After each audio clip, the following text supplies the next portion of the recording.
Welcome to the Travel Tidbits Podcast, hosted by me, Jamie Weidel, travel advisor and owner of Pineapple Escapes Travel. Join me as I share the latest travel news, top destinations, and expert tips for the savvy traveler. Because after all, travel makes life sweeter. Welcome back to the Travel Tidbits Podcast. I'm your host, Jamie Weidel, and today I'm joined by my friend and fellow travel advisor and fellow theme park enthusiast, Ashley Hunn. So we just got back from previewing Universal's Epic Universe, and we're going to spill all the tea about all the fun that we had and all of the different lands in Epic Universe. So Ashley, thanks for hopping on the podcast with me today. Are you ready to talk about Epic? I am, and thanks for having me, Jamie. 4 of our agents had the opportunity to preview the park courtesy of Universal Orlando Resort, and we were thrilled for the opportunity. So Ashley, Samantha Harris, and Jennifer Stoll were the agents who attended the preview, and I know that I personally am very excited to return again. I will be back opening weekend. Samantha Harris will be with me, as well as Lauren Rainier, Alyssa McVeigh, and Selena Coker. We will be there opening weekend to see the park again and excited to go back. But Ashley and I are here today to kind of give you an overview of Epic and what we experienced on our preview. So Ashley, let's start with a big picture overview of Epic Universe and the 5 lands. Can you walk us through what the 5 lands are and just kind of talk about the layout of the park to start? Sure thing. So I will say that one of the coolest things about Epic are obviously the different worlds. And I think that the way that they have it set up is definitely a departure from the other theme parks. But that's what makes Epic so special. So when you go in through the entrance, you're entering Celestial Park, which is the first world. So that's your first portal that you're walking through. As you then go to your right, you hit up the other worlds. So starting with Isle of Berk from How to Train Your Dragon, then you get to the Ministry of Magic, which is the Harry Potter world. As you follow it around, you come to Dark Universe. And then as you make a full circle almost back to the beginning, you hit Super Nintendo World. So the layout is very open and it's really easy. It's basically just a big circle with Celestial Park in the center and the other 4 worlds, their portals surrounding that. Yeah, I think you explained it perfectly. And I love the portals. Like, I think that was a really neat way to set it up and to kind of make everything its own unique land. So when you walk through that portal, you are entering a whole new world within the theme park. And I think that was really neat. Yes. So before we got there, what land were you most excited about? And then what changed after you saw the different worlds in person? I think I was most excited for the Ministry of Magic. I'm a big Harry Potter fan, and the Wizarding World at the other parks are one of my favorite spots. So I was really excited to see that. Having just been to Paris a year ago, I was just like excited to revisit that in Epic. And while that was great and I loved it, I think I was most surprised by Isle of Berk. I just really had no expectations for that world. I had seen all the How to Train Your Dragon movies because I have 4 kids. So I knew what it meant. I knew the theming and everything behind it, but I was just most impressed, I think, by Isle of Berk for me. And of course, meeting Toothless there was my number one event for the trip. I would say Isle of Berk was probably, after visiting, my favorite world, for sure. Yeah, I would agree with you. I think maybe that our perception is a little bit colored since we weren't able to ride a Ministry of Magic. We were not able to get a virtual queue. So maybe that will change once we experience that attraction. But I agree, meeting Toothless and how he is set up was amazing. And I would agree Isle of Berk was probably my favorite too, but we'll get to that in a minute. Let's kind of go through the park. Let's start with Celestial Park. As you walk through the main portal, you're first in Celestial Park. It's the main hub. It's very open, like you said, but there are 2 attractions in that section. Let's talk about those 2 attractions and our experience with them. Okay, so the 2 attractions there, our first one was the Stardust Racers coaster. That's, I would say, the biggest thrill coaster in Epic. And it is part of Celestial Park. And we, of course, went there right away. And basically, I don't remember what our wait was. I know it was not long at all. Nothing. Yeah. Yeah. And that is, like I said, a thrill coaster. It is a dueling multi-launch. So we were on one coaster on the left and then other people are loading in on the right. And then we were launched at the same time. I know you and I were in the last car, which I was then focused on, oh my gosh, this is really scary. I'm not sure if I'm ready for this because I usually don't want to be in the front or the back, but it was fine. And I would say that it was super exciting. I was holding on for my life. It was very much to me similar in intensity to Velocicoaster. And for those who like thrill rides, they're going to love Stardust Racers. Yeah, I completely agree. So Ashley and I were like, yes, let's go do it immediately. And we kind of left Samantha and Jennifer behind to go wander around and take pictures. But we were like, no, we want to ride it. We're going to go. And then somehow we ended up in the very last car of a mostly empty set. And we were like, oh my gosh. And like, I remember looking at Ashley as we're getting ready to go going, oh my gosh, why are we doing this? Yeah. What have we done to ourselves? Right. Why did this seem like the way to start the day? But I agree. I think so. It's very smooth, like Velocicoaster. Yes. And I think that that's really what I love about new coasters. Like, it's not like those old school coasters. Like, you ride Space Mountain these days and kind of feel like you're going to die afterwards because it shakes your body so hard. And this does, but it's a much different feel and intensity. It's much smoother, much easier in that regard, but still really scary. Like some of the inversions in this one, I was like, I don't know, but I need to do it again when I'm not so scared and know more of what to expect, I think, to really fully understand it. But if you are a thrill seeker, that one is definitely a good one. So the other attraction in Celestial Park is the carousel. So let's talk a little bit about it and our experience there.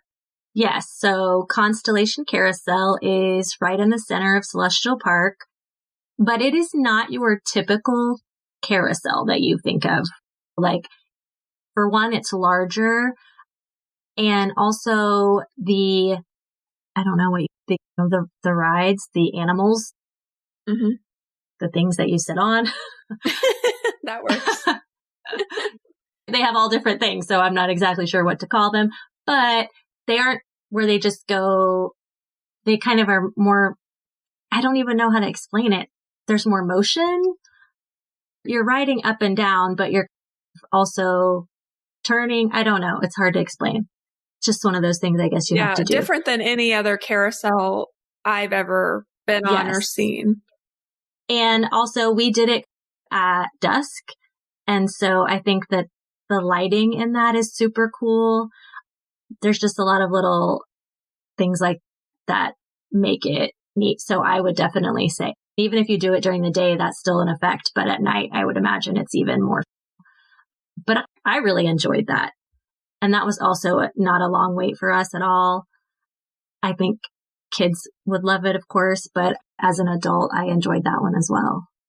Yeah, I did too. Like, I was actually really surprised. Like, just like the whole vibe of it was very different. Like, it's hard to like put into words like what that felt like. But I do think at night, with the way the lighting is and the music and the way that I don't know, what are those called? The characters spin. I know. Like, I feel like I'm lacking here. Sorry. Yeah. Sorry. We don't know what the technical term is for that, but however they spin, it's very different. It's unlike any other carousel I have ever seen. And I do think definitely worth the time to ride and experience. Wasn't it your brother who said it was like, there's something special about it? He did. And that's what I'm trying to remember. But so basically, like, you're on the different creatures. I guess it's all celestial creatures is the idea of it. The different lions, dragons, whatever. And each one can rotate 360 degrees. So I think that's the difference. Normally when you're on a carousel, you are just going up and down. But in this case, you're not only going up and down, but you're also moving around, but slowly. So it's not like spinning where you're getting sick or anything. Yeah. It's just a slow motion kind of rotation. And I believe it's what my brother was saying is it's the only carousel that has something like that. So you're rising up, I think 6 feet, and then you're rotating 360 degrees. So all of that is happening, but it's in a slow, cool motion kind of way. Yes, it's not in a get sick, you won't feel well kind of way. Yeah, absolutely. So those are the two main attractions in Celestial Park. And then there's a lot of like food options out in that area. So we ate lunch at Pizza Moon, which is part of Celestial Park. And we'll talk more about that when we get to the food section. But there were also a lot of different little stands. I know there was an ice cream station, some different things like that. But it looks like there's still a lot of room to grow in Celestial Park, like lots of open space. So I think that's a good thing. I do too. It's a very aesthetically, like, it's pretty. There's lots of greenery. There's obviously, like we mentioned, the carousel. There's also the fountain area with seating around that. So it's just a large, open, beautiful space. And obviously it's new. So I'm sure in time the trees will grow, like it will just become even more impressive. I completely agree. And so we also need to mention that Helios is a part of the park. You can walk directly into Celestial Park from Helios Resort.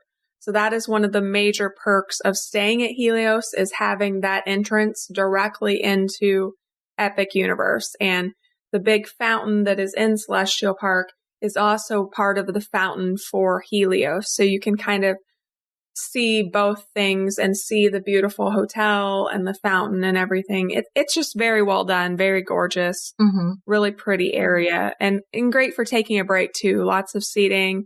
They've put in more umbrellas for shading since all of the trees aren't completely grown in yet, but just a really pretty area. So that's Celestial Park. Let's kind of walk through kind of in the way that we did the park. So let's move over to Isle of Berk next. So the next thing we did, we met back up with Samantha and Jennifer, and we headed over to Isle of Berk to get in line to see Toothless. And I loved this part. So Ashley, let's talk a little bit about meeting Toothless and then what some of the surprises were in Isle of Berk for us. Okay. Yeah, like I mentioned before, meeting Toothless was my favorite moment in the park. We pretty much headed directly there, got in line. So our wait was not bad at all to meet him. When we were in line, Hiccup was there with Toothless. For those of you who know How to Train Your Dragon. By the way, if you haven't seen it, you should definitely watch those movies, especially if you're going to make a visit to Epic. So Hiccup was there, and then he switched out with another Viking who I'm not even really sure who it was that was with Toothless when we met him, but Astrid was out greeting people. So while we were waiting, we could see different things happening. But yeah, we got up there. We were able to, as a group, meet him together and individually, which was nice, and get our photos taken and have a moment. So I was able to have my moment with Toothless, and he was making sure that I was a safe person. It was just awesome. I don't even know how they managed to do that, but it was so lifelike and just neat. I honestly just felt like I was meeting a real dragon. Yeah, it was really good. Like, I don't know what kind of technology they have for him, but He's well done. Very well done. Unlike anything you've seen in any of the other parks. That was great. Yeah, I thought that was great. And then after we met him, we were planning to go, there's a show in Isle of Berk, The Untrainable Dragon. And so we tried to head over there, but we just missed it before they closed the doors for the next show. So I haven't seen the show, but that would be something then I would like to do when I go back. So we missed that. And then from there, did we go get in line? I think we waited in line for Hiccups Wing Gliders. Yes. So we went over there are 3 rides in Isle of Berk: Hiccups Wing Gliders, Dragon Racers Rally, and Fire Drill. So we went to wait in line for Hiccups Wing Gliders. And then as we were getting close to the front of the line, we had a delay in the ride, which I don't know if we've mentioned it yet, but it's obviously technical rehearsal going down. We were there before the grand opening, so they're still working out a lot of the kinks. And when the ride went down, I think we waited momentarily, and then we decided we were just going to move on to the next thing at that time. We did, however, make it there later in the day to try again. I think actually we tried 3 times, and third time we were able to ride. So we were definitely, and it wasn't bad, but I think we made it on at the end of the day. We were like, we're going to go for it. Third time's a charm. And we got on Hiccups Wing Gliders. And I am so happy that we did, because it ended up, honestly, being one of my favorite rides, if not my favorite ride there. It's a coaster, and it's basically a roller coaster, and you just ride through the Isle of Berk. So you get to see a lot of the land while you're going. And I found it similar to Hagrid's, not as intense as Hagrid's, but just the vibe of the ride and some of the things, I won't give anything away, but were similar to Hagrid's, which is my favorite ride at Islands of Adventures. Anyway, I loved Hiccups Wing Gliders, and I'm so glad we made it on. Yes, I really liked it too. I was glad that we waited the last time. It is frustrating, especially when you're there for a technical rehearsal. We knew what we were getting into. We knew that everything was not going to be open. We knew that this is part of their practice to hopefully have everything right before the park opens to the public on May 22nd. So we knew what we were getting into, but it is frustrating when you're standing in line and things break down and you have to wait. But it definitely was worth it, I felt like, and worth the wait overall. We also did, what was the name of the other one in there? The Dragon Racers Rally. Yes, we also did that one at night. Like you're flying on a dragon, basically, is the idea of that. And I actually really enjoyed that one as well. I just found it to be too short for me. I would have liked to have been flying longer. But it looks like it could be potentially scary, because looking at it, you're not really sure what exactly does that do. Does that, it kind of looks like one of those rides you see at your carnival ride where they spin around or something. Anyway, it did not do that. So once we actually rode it, I thought it was really pretty calm, I will say. But I think it also has the ability to control the wings, so you can make it be more mild or maybe do a little bit more if you want. So I think it's something that you can have control over. Right. When I first saw it on the map, it kind of looked maybe like an octopus to me. I thought it was going to spin. And I was like, there's no way. I'll be ill. I'm not doing that. Right. But then when I actually saw it in person and we did it, I really enjoyed it. It's very mild. It gives you a great view of the park. We did it at night, so we were able to see all through the park and see everything kind of being active in the park, which was neat. I think it went around 3 times, but it definitely was short. It's not a long attraction, but it was worth it. It was neat. I would do it again for sure. Yeah, I would too. I would just say for those who are going to go, if there's a really long wait at that one, you'll have to just decide if the length of that ride is pretty short. So is it worth it if you're going to have a long wait? just something to consider. Yeah, agreed. The other ride in Isle of Berk is Fire Drill. And we did not do that one because it was a water attraction. But Ashley, you want to tell us a little bit about what we saw of that one? Yeah. So that is, you're on a boat and it's basically like a battle at sea is the idea behind it. And I don't know how many of our listeners have been to Silver Dollar City in Branson, Missouri, but that is a theme park that my family visits often. And they have a ride called Tom and Huck's River Blast. And Fire Drill reminded me a lot of Tom and Huck's River Blast. You board the boat and then basically you are shooting water and water is being shot at you in this battle, this epic battle, as you travel through in your boat. So my kids love the ride in Branson at Silver Dollar City. And I know that, well, not only kids would love this ride, families would love this ride. And honestly, in the Florida heat, this is people like to cool off, get wet. So great way to do that. And it's super fun. I think it's a total family friendly ride that really everybody would love. Yeah, it looked super cute. We just didn't want to be wet. It was one of our things. And from what I've read, you can either be soaking wet when you get off or you're dry. Yep, so kind of depending on where you are. And so we just weren't ready to have wet tennis shoes for the day on that one. But it does look really fun. And I'm definitely going to have to do it when I go back. And they do have the dryers out there too. So I think they had 2 dryers outside of the ride. So if you do happen to get really wet and you want to dry off, you have that option too.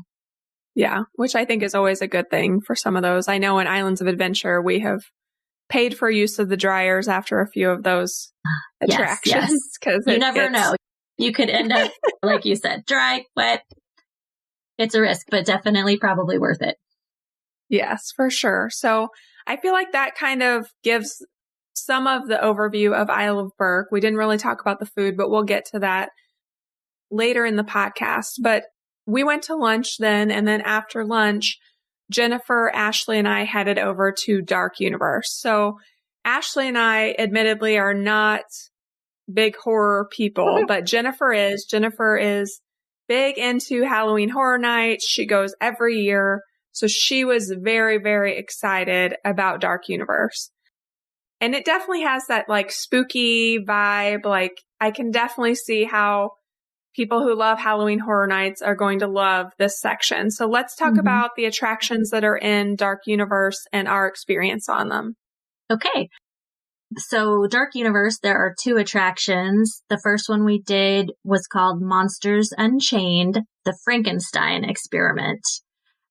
That one, I really enjoyed the queue on that one. I am, like you said, not a big horror monsters kind of person. I will watch a scary movie and I don't mind it, but it's just not something that I get maybe really excited about. But I did think that the queue was cool in that way. I could see how people who really like monsters would find it maybe they're probably their favorite, but it was cool walking through and doing that.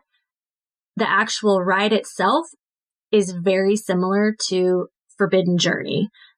It's on that same track setup, but it was more of a less reliant on the screen. So on Forbidden Journey, sometimes I love that ride, but it can make me feel a little bit queasy afterward. I think it's just like watching the screens and that whole thing. But on Monsters Unchained, you're not really watching screens. It's actual just different kind of like areas that you're seeing, but it's happening. It's real. It's right in front of you. It's not like on a screen. So I did not feel when we were done, I was worried about maybe feeling not well, but I actually felt fine. So in that way, I actually enjoyed it more because it didn't make me feel queasy at all. But you are moving the same way as on Forbidden Journey, and you go back, go forward. So there is a lot of movement in that ride. And again, like the whole way through, you were seeing the Frankenstein experiment. I believe it's maybe a battle with Frankenstein and vampires, and there's a whole thing going on. There's a whole story to it. So again, it was fun for me to do and I enjoyed the ride, but it wasn't probably something that I would have to do over and over again. However, people that were in line, I think in front of us, behind us, were like, we've already done this 2 or 3 times and we love it. And I believe it's because they're probably more into the dark universe as a whole. Yes, I completely agree. I think it's definitely for those Halloween Horror Nights enthusiasts. And there's definitely a very big segment of the population that loves dark universe, monsters, the Halloween Horror Nights vibe. And I think that's exactly why they built this portal, is for those people. And Jennifer, I know, loved it. And I think a lot of the technical, like special effects in there were really well done. Like everything was very realistic, yes. Like it was very well done. It's just not necessarily my thing, I guess, It's not necessarily our vibe, but it was. And I'm sure a lot of it probably went right over my head because I don't necessarily follow those stories as much. And I'm sure other people could really probably got a lot more out of it. And it was scary, but it wasn't like jump scares or anything like that. Even though it was, I don't know really what, I think that even kids could do that and they would be all right. But obviously it depends on the child and what they're comfortable with. Yeah. Yeah. No, I agree completely. It kind of just would depend on your child if they could handle it or not. But I didn't feel like it was super scary. Like I definitely think the houses at Halloween Horror Nights are more scary than this attraction, just for me in general, having experienced both. But I know my kids would be fine on it. So even when they were younger, they would have been fine. So the other attraction inside Dark Universe is Curse of the Werewolf. Let's talk about that one a little bit. Yes. So Curse of the Werewolf is a spinning coaster, which means you are not only moving forward, but you're also rotating as the ride goes through, which in general, I would not want to do a spinning coaster because I would not want to be feeling sick afterward. But it doesn't spin constantly. So I think that's what makes it doable for me, is it does a little spin. And I'm sure it varies for each like section, but it's also not a really long ride either. So I think that helps. Just like as you might be like, okay, I've done with the spinning, it ends. I really actually enjoyed that one. It was super, super smooth, which I love on a coaster. Again, just to compare it to something out there, if you've been again to Silver Dollar City, they have Time Traveler. It's a new coaster there, and it is also a spinning coaster. And so it was in that way very similar to that, a nice smooth coaster with a few spins. So that would be, I guess, how I would describe that. But I did enjoy that one and I would totally do that one again. Yeah. And it was short. So like I guess I'm showing my age here, but as someone who has been sick on rides, has walked off Forbidden Journey directly to the trash can, but does it anyway because she's crazy. I will say I did not feel sick on anything at Epic Universe. So for me, that's a big deal. Yeah. So even on this one, I was like, I don't know, but I'm going to do it anyway because I want to try it. It ends just as you're getting to that point, like, oh, I don't know. Like, so that's a positive, I think, for me. Like, it is short, so do keep that in mind when you're looking at wait times and that sort of thing. But in a way, it was good that it was short because I think if it would have gone on longer, it would not have ended well for me. So it was just the right amount to be good for that.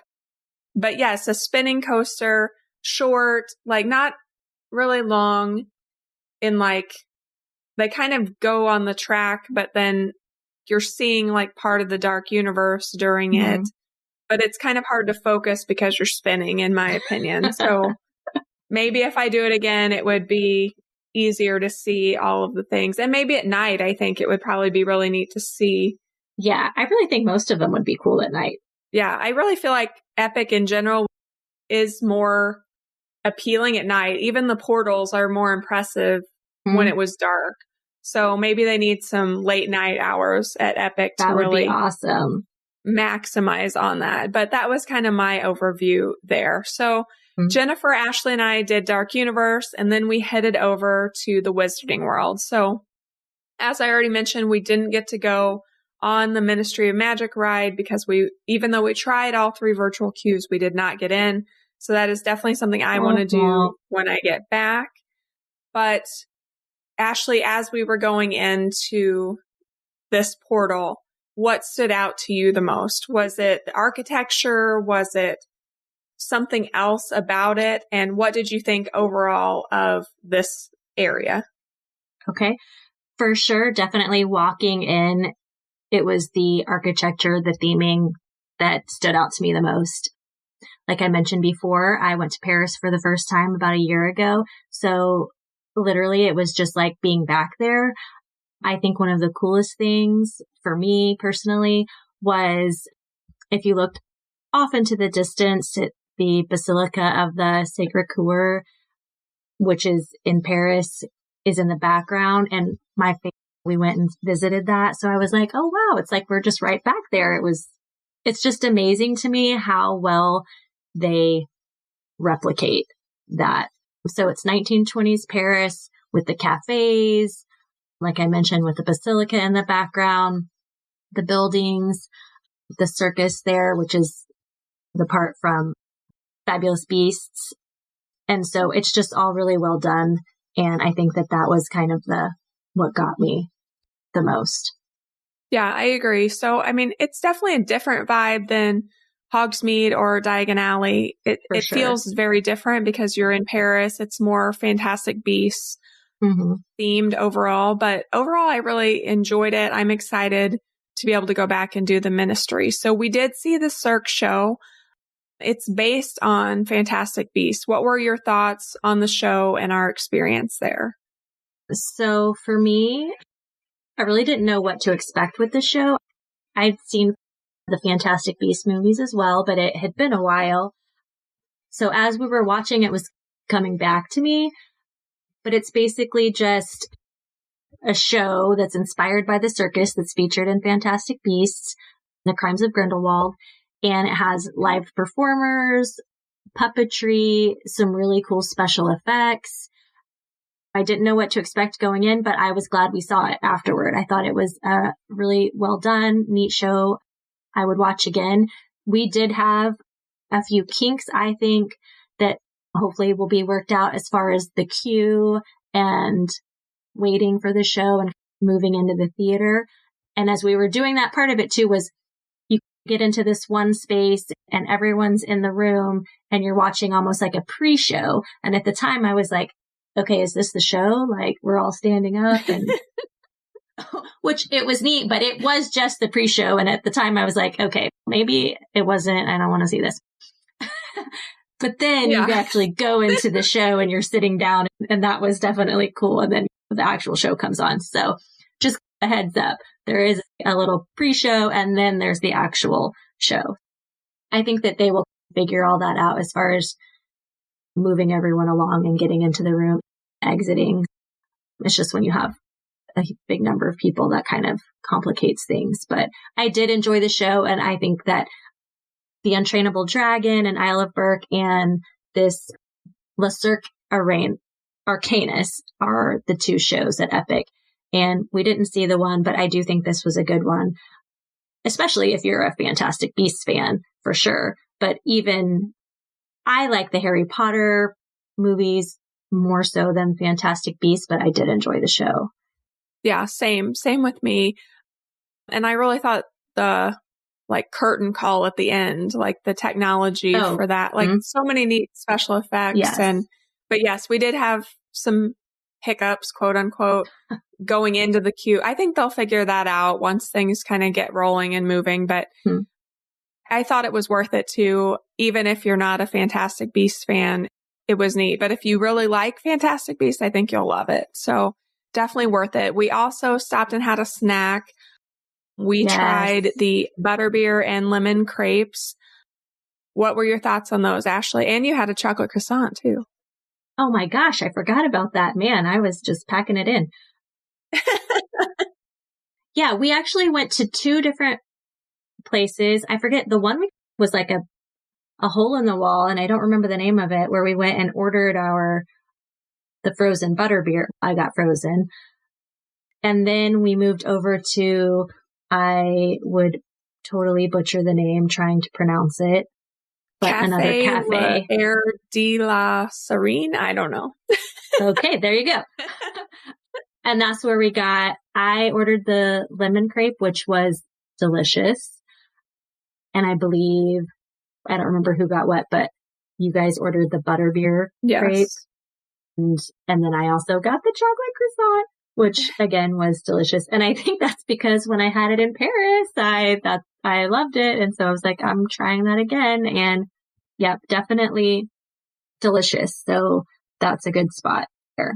Yeah, I agree. And I mean, French food is probably one of my absolute favorites, especially pastries and things like that.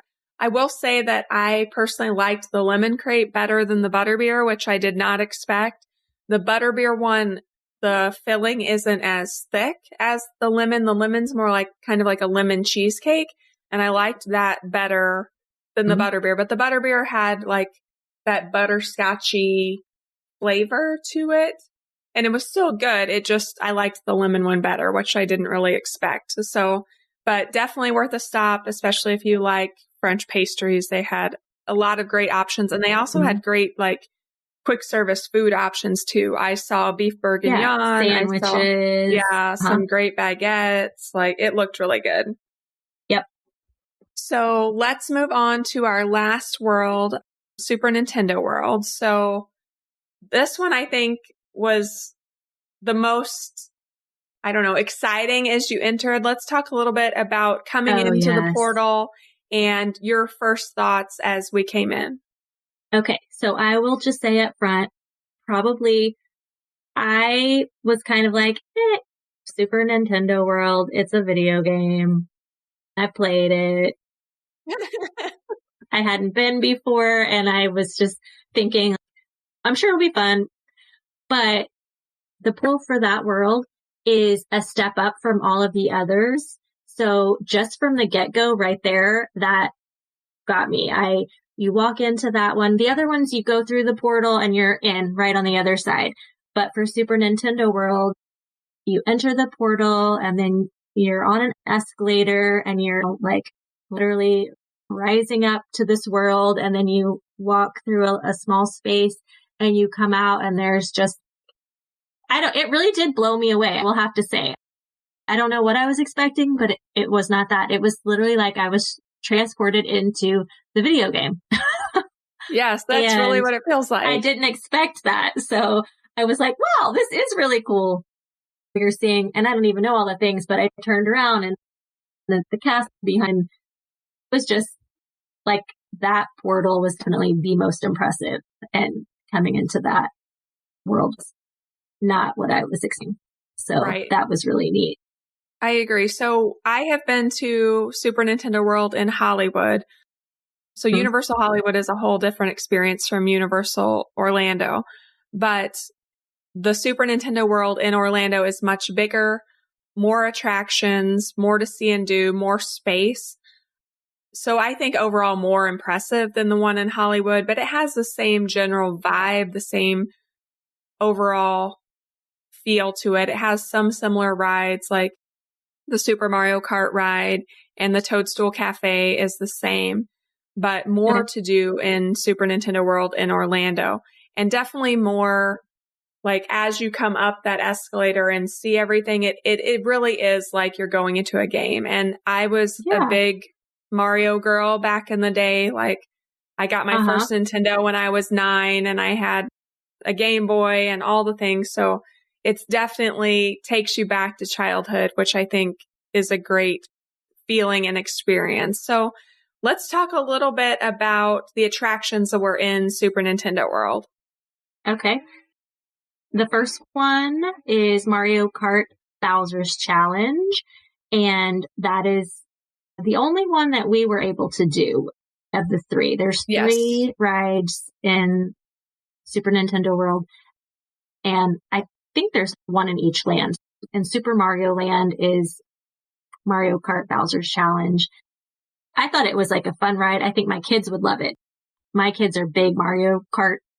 Like they get on the couch and they're all playing each other, and it's a big thing in our house.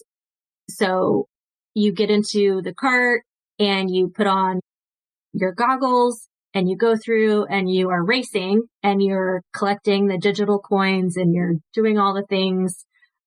And it's I don't want to say it's a long ride, but I mean, it's worth it to move through. Again, another family friendly ride that I think everybody would love. So that's the first one. And then you move into Donkey Kong Country and there's Minecart Madness, which is a family coaster. It had stormed a little bit when we were there, just those afternoon showers you sometimes get in Florida. And the ride was on a weather delay and the line was growing. So we decided to just skip out on that one. So we missed it. But again, it's a family coaster. I think it takes you through Donkey Kong Country and you can see that area. And then the last one is Yoshi's Adventure, which is like an omni mover that moves slow, like the People Mover, I believe. And it just takes you around Mushroom Kingdom. You're riding on Yoshi's back. So that would be like, I think probably a hit for the younger children, or a family ride that you can all do together too. So those are the 3. Yeah. And I'm excited to go back and do, especially Minecart Madness. I think that one's one I definitely have to hit when I'm there opening weekend. But they also have these like power-up games and interactive power-up bands. So there's a lot to do, plus meet and greets in Super Nintendo World. So if you are into Mario, Luigi, Princess Peach, all of those, this is the place to be. Yes, all of it. It's a wonderful land. Definitely very well done, very well themed. And I'm excited to go back and experience some more of it. So we've kind of went through all 5 of the lands. I want to briefly touch on the food and the dining experiences in Epic because there are some standouts. So as I already mentioned, we ate lunch at Pizza Moon. We had the Space Cowboy pizza. It was like a barbecue pizza. It was really good. And we had the Caesar salad. It had moon cheese on it, which was also really good. We went and had the crepes, but that was really all we had room for that day to eat. We were stuffed and then ended up eating at Hard Rock that night late after the park had closed, an actual real meal, sit down meal. But a few kind of standouts that I just wanted to mention. Things that are on my list for when I visit next time. In Donkey Kong Country, there's a place called the Bubbly Barrel that has a Donkey Kong Crush float, and it's banana and pineapple ice cream in a waffle bowl that I really wanted but did not have room for. So that is on my list for next time. And in the Isle of Berk, at a place called Hooligan's Grog and Gruel, there are these mac and cheese cones, and there are different flavors. You can get just mac and cheese, or there's a PB&J, which is pork, bacon, and jam. And the jam is like a peanut bacon jam. And I've heard that the bread on these is amazing as well. So that is definitely high on my list to eat. But I did want to talk briefly about how the quick service is set up within Epic Universe, because this is different from other theme parks and a little bit different type of organization, especially for quick service locations. So Ashley, let's talk a little bit about our experience at Pizza Moon and how that was set up. Okay. So when we got into Pizza Moon, we were in a line. Of course, we were right at lunchtime. So just a tip for anyone going, if you can eat at either early or maybe a little bit later, that will help you with your wait times generally. But anyway, so we were in line at Pizza Moon, and while we were in line, we were able to place our order through the app. And then we got to the front of the line, they seated us. And then when we got to our table, we just scanned the QR code, letting them know that we were seated and our table number, and then they brought our food to us. So just the way that works is, I think, a great plan because it's just cutting back on your wait time. And same word from the cafe in the Ministry of Magic. We ordered on our phones, got to our table, and then just scanned the QR code, and they brought out our food to us. I think that that's maybe the difference that they have done at Epic, trying to so there's not just the standing in line to order your food, and that if you just do it on the app. Yeah. And then getting it, no place to sit. And I think that that's one thing that can get kind of overwhelming at some of the Disney quick service locations if they're really busy, even Pecos Bills, even though it's really big, sometimes you get your food and there's nowhere to sit. And so then you have all this food and nowhere to be. So I like that they wait until you're seated, you scan and give the number, and then they bring it to you instead of handing you this ginormous tray with these drinks that you're likely to spill. Yeah. Yeah. I really liked that they still brought it to us, even though it was quick service. We did experience, I guess, slower service. I think they're still working out all of the pieces of getting things running like they should. And so it was a little slower, especially at the cafe. We were kind of okay, we've been here a while. Where's our crepe? But I think they'll get that figured out so it will be better. But I really did like that you were seated, they brought you your food, and you could do it all through the app. I felt like that was very well done. All of the quick service restaurants have indoor air conditioned seating. So that was really nice as well to have that option to kind of cool off a little bit and have that experience. Are there any other food things that you would like to highlight, Ashley, or? I don't think so, but I wish I was going back with you so I could try those things that you mentioned. I'm thinking a mac and cheese cone. What? Yeah, I know. It sounds delicious. So that's definitely on my list for opening weekend. So we did end up rope dropping on the day that we visited. We were there on April 28th. And honestly, I'm not sure that I would recommend this just because we were there very early. We were there an hour and a half before the park actually opened, and it was hot. And so I was kind of done before we even got into the park. So depending on what you're going for, I'm not necessarily sure that this is something I would do again. What were your thoughts, Ashley? I mean, I'm always willing to try, right? I am not a morning person generally, so I don't typically rope drop. But for this, when we're all there and we're excited, it's yes, let's get there and let's do all the things that we can. So I'm glad we did it. We did have, like you said, the wait. We did have early entry because we were staying on property. So that does help somewhat. So if you want to take advantage of that, I don't think we needed to get there when we did because we, like you said, we were just waiting in a line before it even opened. So I think if you got there closer to opening, the line would be shorter and it would be more of a flow. It was, however, organized and they had it all. That part wasn't a problem. It was literally just waiting. And it did allow you and I to go on Stardust Racers. And like I said, pretty much with no wait. And we could have, if we'd wanted to, have done that probably several times before the park opened for everyone.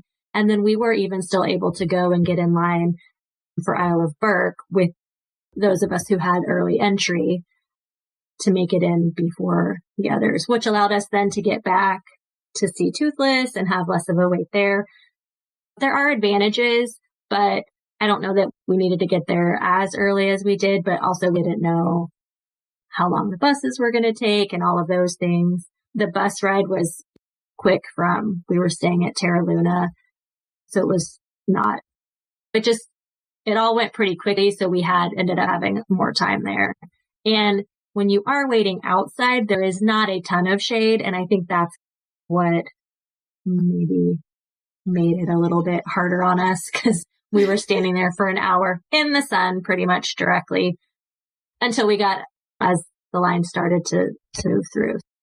Yeah. So I think it just depends on what your priorities are. Like I definitely think that it did benefit us for Stardust Racers and for Toothless. I was just really hot. And so it wasn't until after we had lunch and I had like 2 full Diet Cokes that I was like the right temperature again to like enjoy things. So I think that's something just to keep in mind depending on, and here I am showing my age again. Like I used to be able to power through these things without any problem, but definitely feeling that more now that I'm in my 40s. So one of those things. So, and also if you have little kids who get hot and cranky, something to think about. And they're not going to want to wait in line that long. Yeah, absolutely. So before we wrap up our discussion of Epic, I do want to talk about our travel favorite of the week. So Ashley, what is one thing that you think is a must-have for an Epic Universe trip? Okay, so it's really the same thing that I also think is a must-have for the other Universal parks, and that is, you could call it a fanny pack, or I like to now call it the crossbody. You can wear it across your body, or you can wear it as a fanny pack.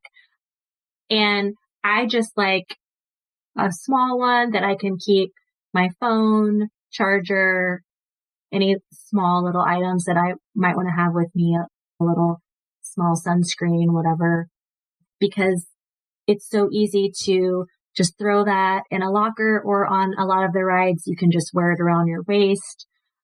And then I have everything right there. I don't have a big bag. It's easy access. Yeah. And the ones actually that I'm recommending, I bought for our trip to Europe last year.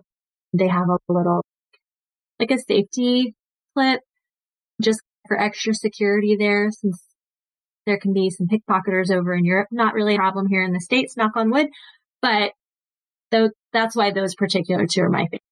Yeah, I love that. And so I also have a big fanny pack that I use. It's a ginormous one, but I like to have, a little bit of sunscreen, lip balm, deodorant actually in my fanny pack. So I have it with me during the day, but most attractions will allow fanny packs on the rides, but the lockers at Epic, I just have to give a shout out here to those lockers. They are Face ID now. So when you scan into the locker, it scans your face, it opens, you put your stuff in, it's right in the queue. It's much more well done than the lockers of the past and the lockers in like Universal Studios. It's much easier to use. It's right in the queue and it recognizes your face. So you don't have to like remember to keep your key out or remember where the key is or all of those things. It was very well done and the face recognition worked really well. We could all throw our stuff in one locker because we all just had fanny packs and our phones and go. And then most other attractions that don't have those lockers in the queue, you can just wear it on. So it's not a big deal. It's not like having a big backpack or something. I'm always an advocate of carrying as little as possible with you when you're going into the parks as possible. And I know that's harder when you have small kids, but as a group of adults, just having our fanny packs made it a much easier and still have those necessities with it. But I completely agree. And I'll put links to these in our show notes for the fanny packs that Ashley recommended. But I agree that is a must do for any Universal park. And I like them for Disney parks as well. Ashley, any last Epic thoughts before we wrap up today? Oh, I'll try to be quick. I do want to just say that going there to Epic, we were like, okay, what rides are we going to do? How many rides are there? What do we want to see? All of things. There are not a ton of rides at Epic. So like you go in and you might be thinking, oh, wow, it's going to just be all of these rides and all these things to do. I think there are 11. I think 13. Correctly? Yeah, 13? something like that. Something like that. But fewer than the other. Although Epic is a bigger park, there are fewer rides than the other Universal parks. But what is the most impressive to me there? Of course, the rides are great, but it's really just like the whole idea, the whole feel, the whole vibe of being transported into each of these worlds. And I think after I was thinking about it, I was thinking, I'm getting older. I don't need to really do all the rides. Enjoy them, and my kids love them, and I want to do that, but it's just the whole vibe of, I think it's just next level with going into these portals and you just are in another world. And I think if you just focus on those things and seeing all that you can and the way that they've done everything in this park, it just really adds to the overall impressiveness of it. I don't know if that's the right word, but yeah, just the vibe in general, I think. Like, yes, it's just very, very well done. Lots of attention to detail in every land. Attention to detail. Different. Yes, yeah. It's like, for me, the thing, it was when I was there, all about the rides because we wanted to just fit in what we could. And then, of course, the meet and greet with Toothless. But then looking back on it, I realized just the world and all of that is really probably what was the neatest to me. So that's all I would say about that. I love it. I love it. Thank you so much, Ashley, for talking about all of this with me today. We kind of chatted longer than we're used to here on the podcast, but I think it's completely worth it because there is just so much to cover. And I know there are parts of each land that we did not even talk about. We didn't talk about our meet and greet with the Bride of Frankenstein. We didn't talk about a lot of the little kid areas. So there's still so much to cover with Epic. So I will definitely be doing another episode on Epic in the future, but I hope that this gives all of our listeners kind of an overview of what to expect. And if you are ready to plan an Epic Universe Orlando vacation, Ashley or I or any of our Pineapple Escapes agents would love to help you plan that.